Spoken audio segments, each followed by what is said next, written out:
This is the Dallas Morning News.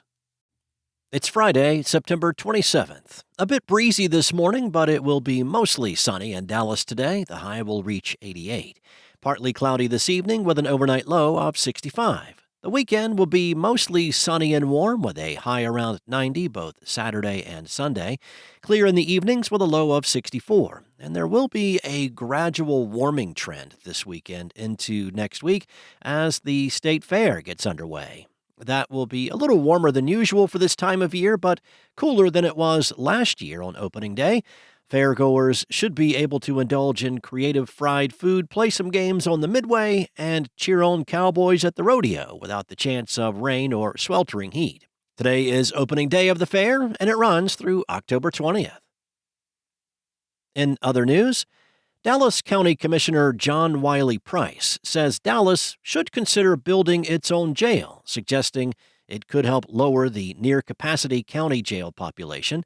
Price told city council members on Wednesday that space at the over 7,100-person capacity Lew Sterrett Justice Center remains an issue, and he believes the city is not paying enough to cover its costs.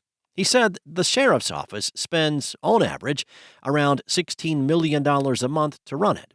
The Dallas City Council on Wednesday approved updating its contract with the county to pay almost $8 million annually to process and hold people arrested by police at the jail, a lower amount than in recent years, including almost $8.6 million agreed to last year.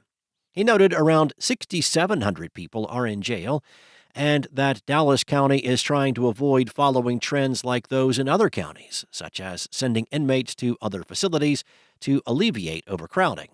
Interim City Manager Kimberly Beiser-Tolbert said Wednesday that Dallas has no plans to build its own jail to hold every person arrested by the police department.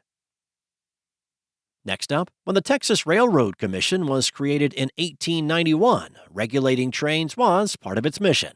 The state agency's duties have changed, but the name has not, which can be confusing, particularly for voters who choose the three commissioners who create many of the rules governing Texas's fossil fuel industry. Texas's vast oil and natural gas resources make the state a global leader in energy, giving the Railroad Commission and its more than 1,000 employees an outsized role in energy and environmental policies that ripple around the globe. With oversight of railroads transferred elsewhere, the Commission now regulates the state's natural resources, including the oil and gas industry, coal and uranium mining, and natural gas utilities. The bulk of the Commission's business relates to pipeline infrastructure and how oil and natural gas is extracted and stored.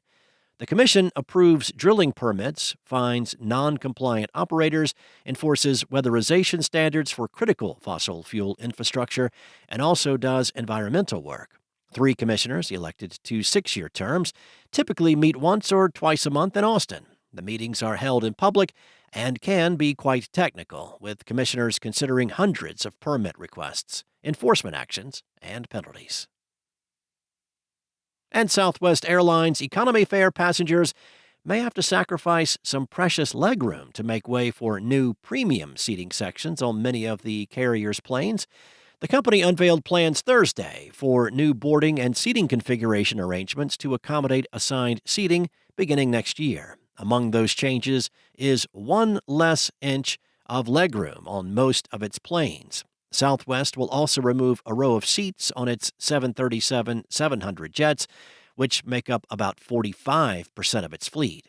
The changes come amid a bitter fight with Elliott Management, an activist investor that has amassed a 10% economic stake in the company and is demanding CEO Bob Jordan leave and that the airline overhaul its board of directors.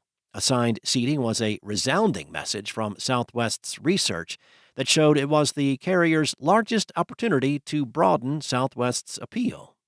Assigned seating will begin being sold in the second half of next year and ready to fly by the first half of 2026. Thanks for listening. For more on today's stories and for the latest breaking news, visit dallasnews.com. Enjoy your weekend, and I'll be back on Monday with more from the Dallas Morning News.